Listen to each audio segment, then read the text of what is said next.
Hanukkah is in fact one of the more difficult holidays, and the reason why it's one of the more difficult holidays is because it's so geschmack, right? It's externally so enjoyable that it's very easy to miss the message of Hanukkah. And this year, the message of Hanukkah is magnified and made even more poignant, and it becomes even more real, and I think maybe even a little easier to actually focus on what the essence of Hanukkah is.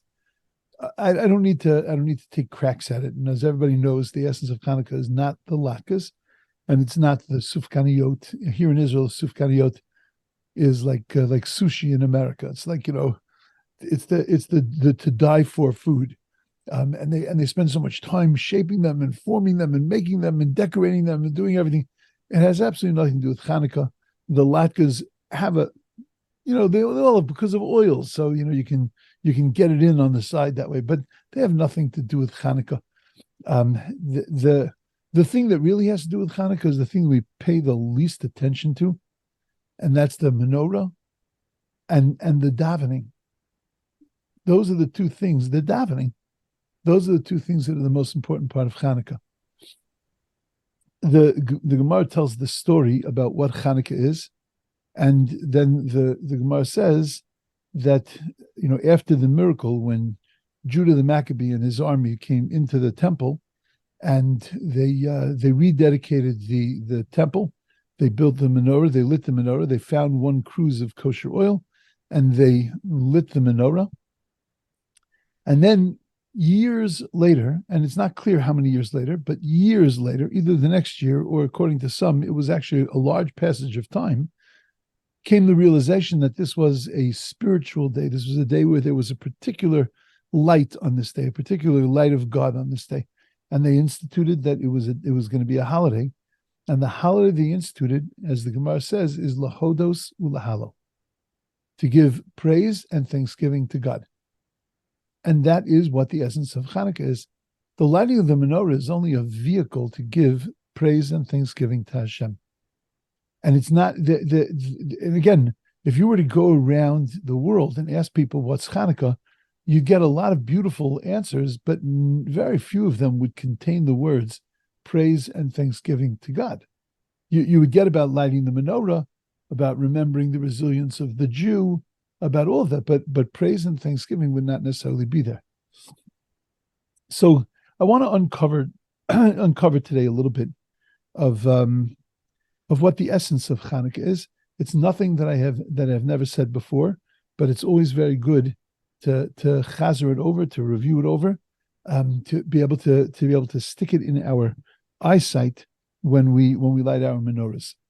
We have to ask some basic questions about Hanukkah. And the first question we have to ask is that whole story is problematic. Because when we came into the temple, the reason why we were chased out of the temple is because the temple became a place of idolatry for the Syrian Greeks. They put idols in the temple. There were pigs in the temple. They used it for their own gatherings, and it was no longer basically the Beis HaMikdash. We ran away, and what they were trying to do to us is they weren't trying to kill us. There was no the battles that we had with them was only because we were trying to take back the Beis HaMikdash. But the battles weren't because they were trying to kill us. That was Purim, where they were trying to go after our bodies. We're trying to destroy us. Hanukkah, they were trying to destroy the light of the Jew and the living Jewish. They didn't care if we called ourselves Jewish. What they cared about was if we lived Jewish, and therefore they were going to wipe out. They were going to obliterate from us the things that actually identify us as Jews: Bris Milah, Rosh Chodesh, Shabbos, learning Torah. These are the things that identify us. Jewish family life.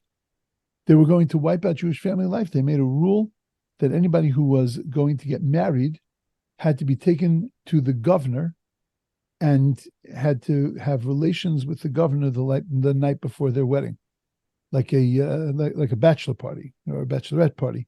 and that had to happen, so people weren't getting married, because you can't. That's prohibited. You can't. There's no way to say, well, I'm doing this for the sake of saving the children, whatever. There was no rationale for it, so people weren't getting married. So they were wiping out, and the design of that was exactly that, was to ensure that the family life would be destroyed. One of the other decrees, and this is again stuff that not everybody knows this, but this is basic. This is not my interpretations. These are not my additions. These are the basic understandings of Chanuka, that they made a rule that kiswa al karnei shor, that you have to write on the horn of an ox, ein lanu chelek be'elokei Yisrael, that we have no portion in the God of Israel. So one explanation of the reason we had to write it on the horn of the ox is that was like a bumper sticker. Oxen were the common mode of transportation and of carrying things, whatever you used it for carts. So the ox was something that was very common. On the ox, it says, "I have no portion in the God of Israel," so that it sends a message to the Jewish people. There are those that say that if you go to the British Museum, you'll notice that the baby bottles in those days were made of horns of oxen. And they wrote on the horn of the ox, they commanded us to write, "We have no portion in the God of Israel," which means that we were in essence teaching that to our children. In their eyes, they were seeing, we have no portion in the God of Israel, as they were nursing from these bottles. There was an attempt to obliterate the entire soul of the Jewish people. The fight was not only against Syrian Greeks, the fight was also against Jews, against the Hellenized Jews, the assimilated Jews.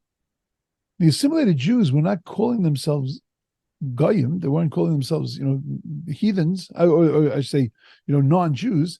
They weren't identifying as non-Jews. There was nothing about them that was Jewish other than the fact that it was their name. Their hair was fashioned after the non-Jews. Their lives were fashioned after the non-Jews. They went to the theaters like the non-Jews went to the theaters. They did everything culturally. They had traded in their culture, and they had picked up the culture of the Syrian Greeks. And this was the battle that was being waged against a very, very few faithful people who decided to hold on. So when they came into the temple, the first thing they had to do was to reestablish themselves as the Jewish nation. We are the official Jewish nation. They call it the holiday of freedom, but the truth is that, and it's interesting to me that the conservative and reform and assimilated Jewish world has some thought of Chanuka, whether it's a full observance or not a full observance, but they have some thought of Chanuka, when in fact, Chanuka was the day that Orthodox Judaism, I'm just using our modern terminologies, but that Orthodox Judaism was established as the only Judaism, and that everything else was disenfranchised. Everything else was chased out of the temple and was completely disenfranchised and no longer became legitimate on any level. Okay, so when they came into the temple, what they needed to do was to reestablish temple service, was to put the Beis HaMikdash back together again. That takes a long time. Because to purify the temple, just to get the curtain off the front doors of the temple and to get it into a mikveh and then to dry it and to rehang it, that itself was its own avoda, which required enormous amount of people, which they didn't necessarily have with them. To be able to clean the temple, to be able to clean every stone, to be able to remove all the idolatry, it was going to take an enormous amount of time. Lighting the menorah was the least of their problems. They needed to fix the mizbeach, the altar, the place where they were going to sacrifice. You can't light the menorah as temple service until you've reinstituted the temple service. And they couldn't do that right away. So who cares that they found a cruise of kosher oil? What they need a cruise of kosher oil for? They could have used any oil they wanted.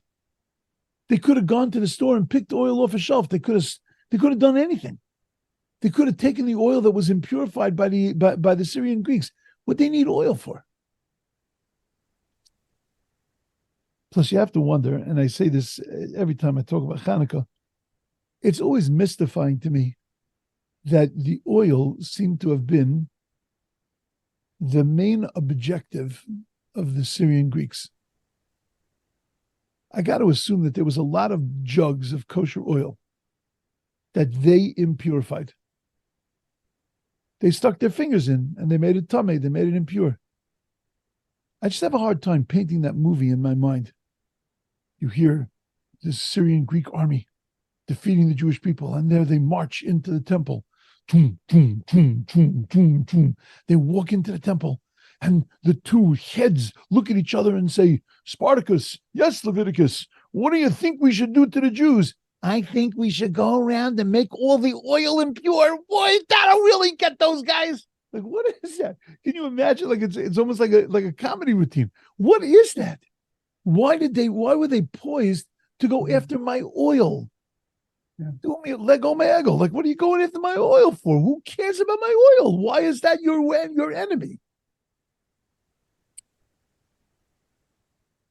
Also have to wonder, why was there an 8-day holiday instituted for Chanuka? As a matter of fact, you will answer me, most of you, because it was an 8-day miracle. Correspond to the miracle. You sure? Think again. How many days of miracle was there? 7. It's only 7 days of miracle. There was enough oil for the first day. So the first day was no miracle. Mm-hmm. So why are you calling it an 8-day miracle? Why is it corresponding to the 8 days? If you want to correspond to the miracle, correspond to the 7 days of the miracle, not the 8 days of the miracle. So I'll tell you like this. You have to ask, what was the main... Let's take a look at the temple. In the temple, there was a huge area, and in the sort of center of it, there was a building. In that building, there were 3 chambers. There was an antechamber, a front area. Then there was the main room, and in the main room were 3 pieces of furniture. As soon as you walked in the center doors, there was an altar, a couple of feet high, where they burnt incense every day, a special offering every day. Then to the right of that was a table with 12 shelves, 6 and 6, and on that table was special bread. And that bread represented the material sustenance that God gave to the Jewish people. And every Shabbos, we took the new bread that was baked on Friday, and we put it into the table, and we took out last week's bread. Miraculously, the bread was fresh and hot, as if it had just been baked. It was then divided amongst the Kohanim, the priests that were serving in the temple. And they each got a little tiny piece. But that little tiny piece was enough to sustain them, because this was the food of God, and reminded them that ultimately that's what sustains us, is the gift of God. Then, on the other side, to the left of this table, was the menorah. Right past the menorah was an entranceway into a curtain. Massive curtain that covered the length of the space. That it was actually a double curtain. So you would come in here on the left-hand side, you would go in, make a right, and walk all the way down between the 2 curtains. And then at the very end, there was a space, and then you would make a left, and you would walk into the place called the Holy of Holies. In the Holy of Holies was a rock. The rock was the foundation stone that God used to create the entire world. It was the rock that Isaac was going to be slaughtered on. It was the place where Jacob had his dream. This is called the Even HaShasiyah. According to some, today it wears a golden yarmulke. But that's the rock inside, according to many, not according to all. that is the foundation stone of the world. On top of that stone sat the Aron, the ark. On top of the ark was a cover, and on top of the cover were two angels. The angels had wings that hovered over, that really enveloped each other. The faces on the angels were children's faces. And from the center, in between those two angels, the Shekhinah, the divine presence, ascended to the world.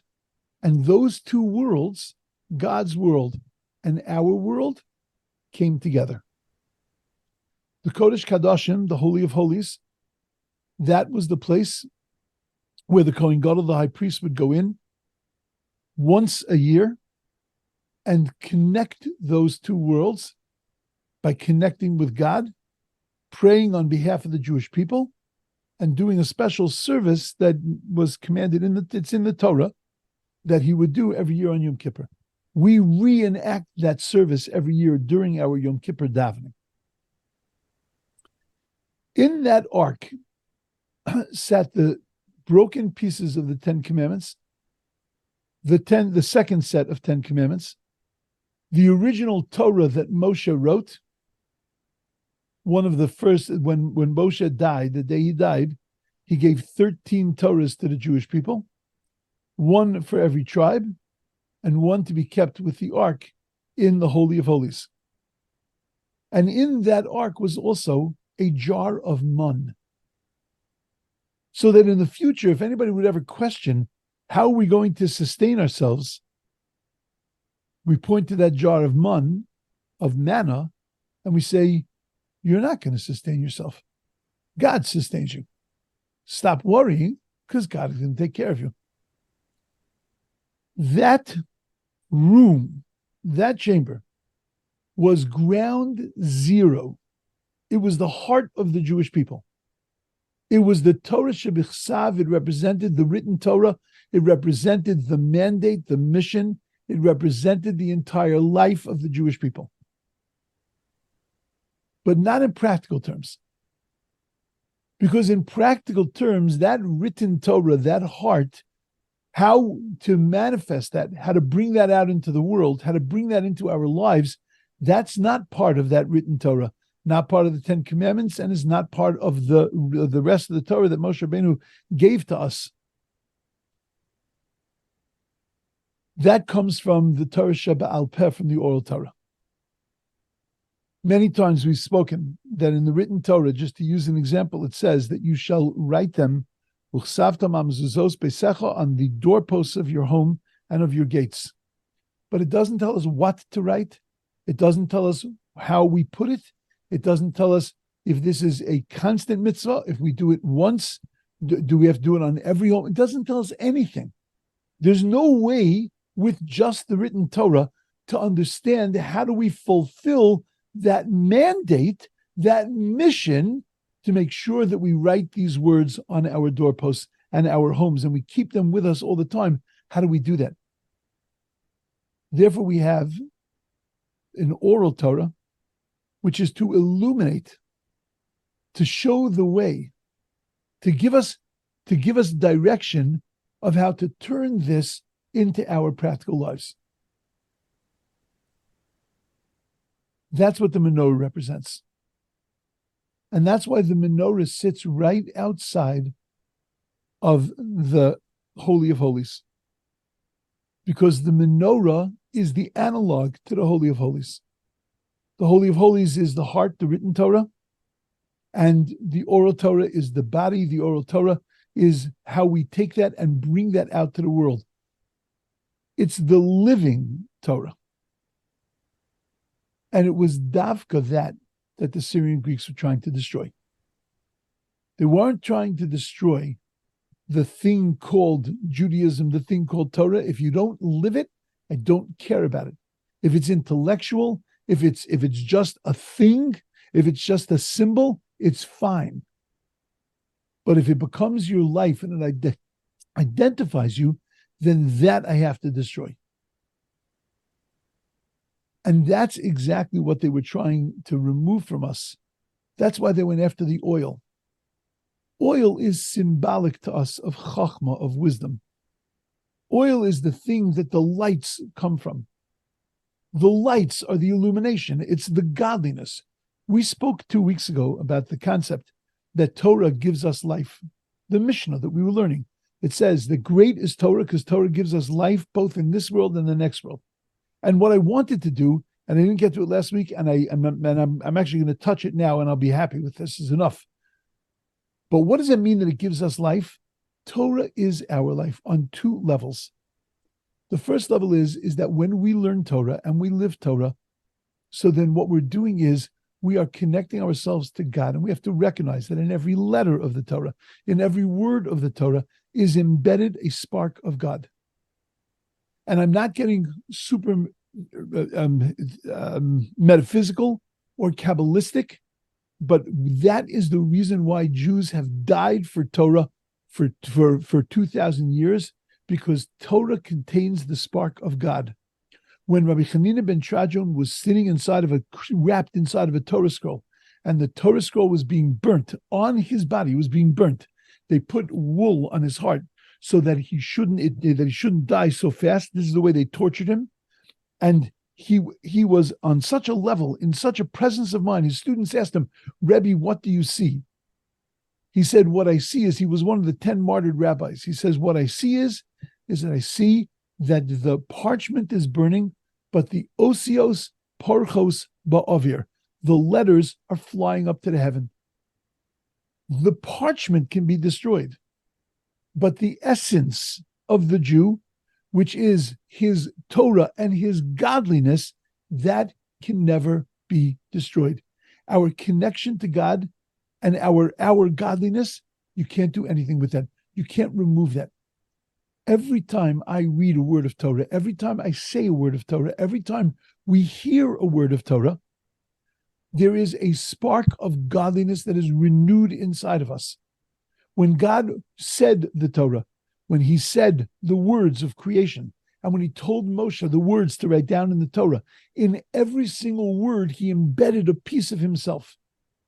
We know that the commandment to love other people is based on seeing their godliness. And that if I could see your godliness, so then I can have a connection to you, because I'm connecting to your godliness. There is no difference between that and understanding that's what the Torah is. And our connection to Torah is our connection to godliness. When we pray, we talk to God. When we learn Torah, God talks to us. And it is a piece of God that comes through to us in every word of Torah that we learn, every word of Torah that we live, we connect to that godliness. That's the reason why, when motivation is waning to learn Torah, so then one of the things to combat that motivation with is to recognize that I am about to embark and to get involved in a connection with God, bringing God inside of myself. That bringing God inside of myself, that oral Torah, the oil is the fuel that allows us to be able to do that. It's the symbol of our wisdom, of our chachma, because the more we use our chachma, the more we use our wisdom, the more we can bring that godliness inside of us. And that's what the Syrian Greeks were after. Whether they actually touched all of our oil or not, I don't care. But the oil was the symbol of the fact that at the end of the day, what they were trying to destroy was trying to destroy the living Torah.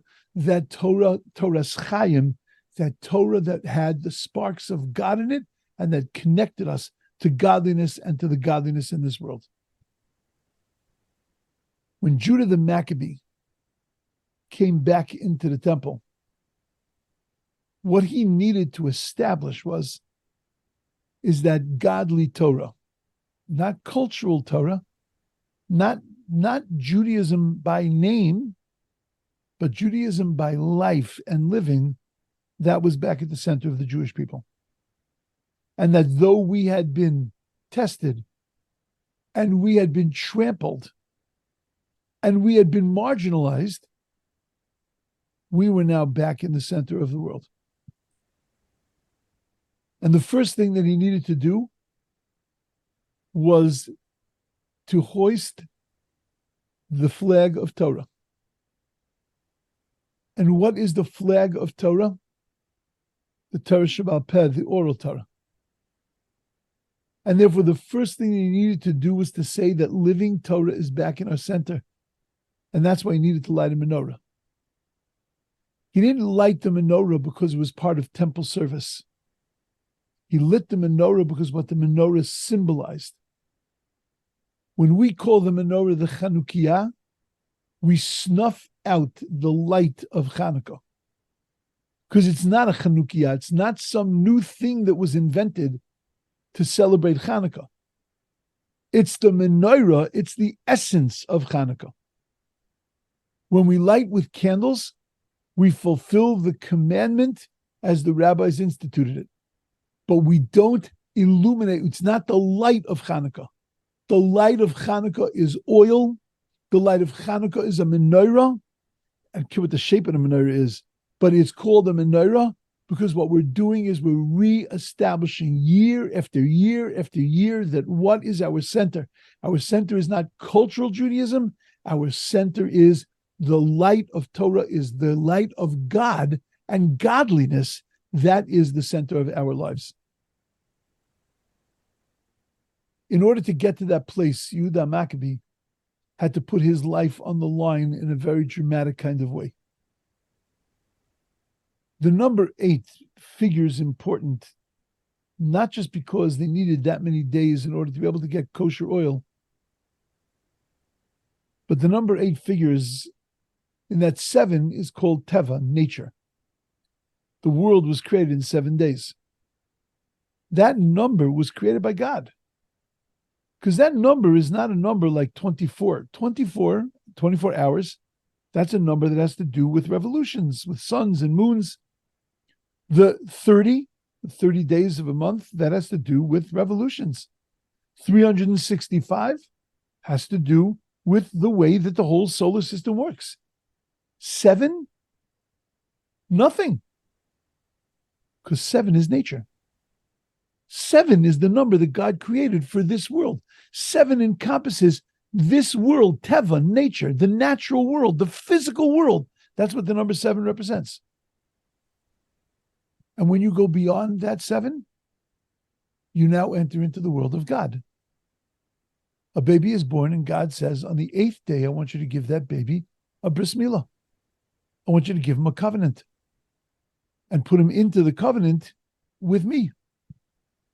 Not on the 7th day, because that's not part of this world. That's not natural.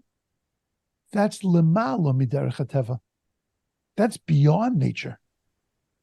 And beyond nature, that's the day of the bris.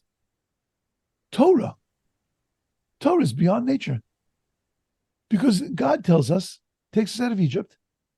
Then on the next day, he tells us, I want you to count 7 weeks of 7 days. And then the next day, I'm going to give you the Torah. 7 weeks of 7 days. And then on the 8th day, the day after the 7, that's when we get the Torah. Because Torah is not from Teva, from nature. Torah is lemala miderech hateva. It's beyond nature. God wanted to send a message to the Jewish people for eternity. You stick with me beyond the bounds of nature, and I will stick with you beyond the bounds of nature. And that's why the miracle lasted for 8 days. Not 9 days, not 7 days, not 22 days. Because God was sending a message to us.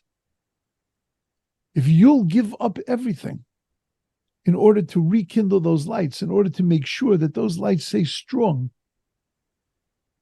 and that godliness is the center of your Judaism, then you have nothing to worry about. I will stay with you in exactly the same way.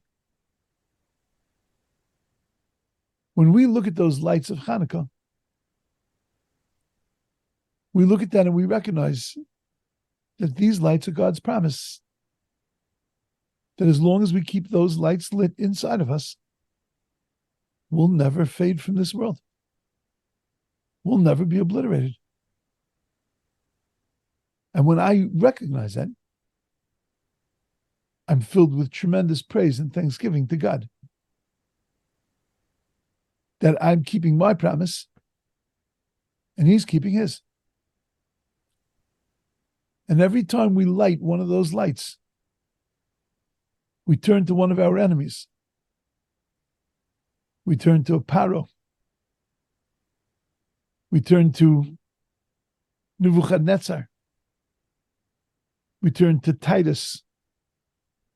We turn to Haman. We turn to Antiochus. We turn to Turkomata. We turn to Hitler, Yamach Shemai. We turn to Hamas. And we say to them, Netzach Yisrael lo yishaker. The eternity of the Jewish people can never be obliterated as long as we have these lights. As long as we kindle the lights of Judaism. As long as we make sure that there is a godliness, that there is an or, there is a light, there is a living Torah in our lives, we're going nowhere. Every year Hanukkah means something. This year Hanukkah means something even more profound, only because we're living through it. I want to show you something. Time? Yeah, I've got exactly enough time. I want to show you something. It will take me 1 minute to find it, that I received yesterday. It's the kind of thing that I usually get very uncomfortable with. And I checked with a few people, one of them being my son, one of my sons, to make sure that I wasn't losing it. Okay, yeah. You all know that when we light Hanukkah lights, after we light Hanukkah lights, we sing a song. Mm-hmm. And the song that we sing is Maoz Tzur. And Maoz Tzur is very beautiful. Anybody know what Maoz Tzur is? Besides just like, the classic, when you hear it, you hear, it's like jingle bells for the goyim, yeah. Right? Maoz Tzur, Yeshuasi. That's like a great, like you can't even think of lighting Hanukkah lights without the Maoz Tzur. You know what you're saying there? Maoz Tzur Yeshuasi, God is the rock of my salvation. L'chana el shabech. He is the only one to sing that I'm singing praises to. And then we go through all the things, the enemies that wanted to destroy and obliterate the Jewish people that God saved us from. The Babylonians, the Egyptians, the Babylonians, the Greeks, and then a prayer for the future. You don't have to shake your heads, but I'm sure that unless you heard it before, it was not so clear what the Maoz Tzur was. That's what you're doing with the Maoz Tzur. You're thanking God for being there for you in every era and in every epoch and everything that has ever happened to us. So some very thoughtful person wrote another stanza, which is poetically not so good, but it's fine for this year. Kamular Genu B'nei Hamas. The B'nei Hamas have risen up to destroy us. B'yom Simchasa Shel Torah, on the day of our rejoicing with the Torah. Chevel Artzeinu Hayal Hamas, that the best of our land was destroyed. V'libenu Za'ak Mara, and our heart calls out in bitterness. Hislaked Am Bigvura, the nation got together with strength. L'mager es ha'oyev hara, to chase out the evil enemy. Atreim nitzachon, God, give them victory. Kayem bitachon, let them be secure. Hashev la'amcha Rom v'sifara. return back to your nation their glory and their beauty. Beautiful. I hate adding things. We got a 2,000-year-old Judaism. You ain't smart enough to add new stuff. I found this very beautiful. Mm-hmm. And I found it, whether I'll say it or not, I haven't yet decided. Doesn't matter. But the sentiment is there. Mm-hmm.